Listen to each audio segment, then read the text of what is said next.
സത്യത്തിൽ ആരാണ് ഈ നിക്കോപാസ്? നിക്കോപാസ് എന്നൊരു പേര് അർജന്റീനയിൽ ഇപ്പോൾ പ്രസക്തിയാണ്. ഇദ്ദേഹം അർജന്റീനയുടെ അടുത്ത ചോദ്യചിഹ്നമാകുമോ? അതായത് ഒരു യുവതാരം, വലിയ എക്സ്പെക്ടേഷൻ, പിന്നെ ഒരു വലിയ ലീഗ്. ഫുട്ബോളിൽ ഇങ്ങനെ തുടങ്ങുന്ന കഥകൾ നമ്മൾ പലതും കണ്ടിട്ടുണ്ട്. പക്ഷെ നിക്കോപാസ് എന്ന പേര് വരുമ്പോൾ ഒരു സാധാരണ യങ് ടാലന്റ് സ്റ്റോറിയായി മാത്രം കാണാൻ പറ്റില്ല. കാരണം ഇതൊരു ടാലന്റിന്റെ കഥയല്ല, ഇതൊരു ഐഡന്റിറ്റിയുടെ കഥയാണ്. സ്പെയിനിൽ വളർന്നൊരു പയ്യൻ, പക്ഷെ മനസ്സിലാകട്ടെ Argentina. Technical European, flair South American, ഈ മിക്സ് തന്നെ നിക്കോപാസിനെ ഇൻട്രസ്റ്റിംഗ് ആക്കുന്നത്. പലർക്കും തോന്നും ഇവൻ നെക്സ്റ്റ് ബിഗ് തിങ് ആകുമോ എന്ന്. പക്ഷെ ശരിയായ ചോദ്യം അതല്ല, ഇവൻ എന്താകാൻ പോകുന്നു എന്നതാണ്.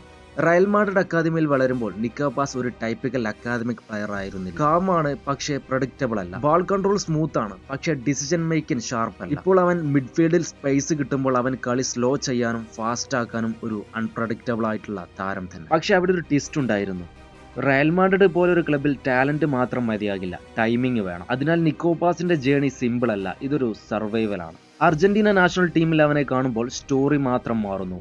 അവിടെ പ്രഷർ ഡിഫറെന്റ് ആണ്. അവിടെ കമ്പാരിസൺ ഒഴിവാക്കാൻ പറ്റില്ല, കാരണം അവിടെ ഒരാളുണ്ടായിരുന്നു, ലയണൽ മെസ്സി. മെസ്സിയെ പോലെ ആകാൻ കഴിയില്ല, പക്ഷേ മെസ്സിക്ക് ശേഷം എന്താകണം എന്നതാണ് ചലഞ്ച്. നിക്കോപാസ് ഇവിടെ സേഫ് കളിക്കാമായിരുന്നു, സിമ്പിൾ പാസസ്, നോ റിസ്ക്. പക്ഷേ ഇൻട്രസ്റ്റിംഗ് ആയത് അവൻ റിസ്ക് എടുക്കാൻ പേടിക്കുന്നില്ല എന്നത്. അത് കോൺഫിഡൻസ് ആണോ അതല്ല എന്നുണ്ടെങ്കിൽ ഇന്നസെന്റ് ആണോ എന്ന് സമയം പറയും. പല ഫുട്ബോൾ ഫാൻസും മിസ്റ്റേക്ക് ചെയ്യാറുണ്ട്, യങ് പ്ലെയേഴ്സിനെ ഉടനെ ലേബൽ ചെയ്യുന്നുണ്ട്.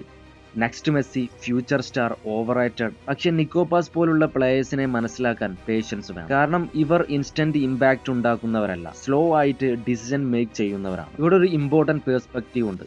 ഫുട്ബോളിൽ സക്സസ് ടാലന്റ് കൊണ്ട് മാത്രം വരില്ല. Right system, right coach, right moment, ഇവയെല്ലാം അലൈൻ ആയാൽ മാത്രമേ ഒരു പ്ലെയർ എക്സ്പ്ലോഡ് ആവൂ.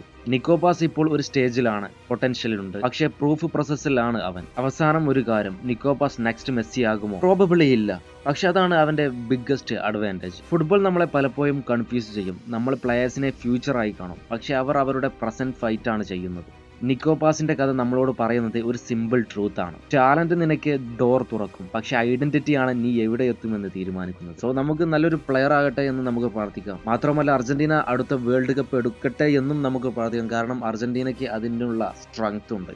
സോ നിങ്ങളുടെ ലോകകപ്പിൽ നിങ്ങളുടെ ഇഷ്ട ടീം ഏതാണ്? കമന്റ് ചെയ്യൂ.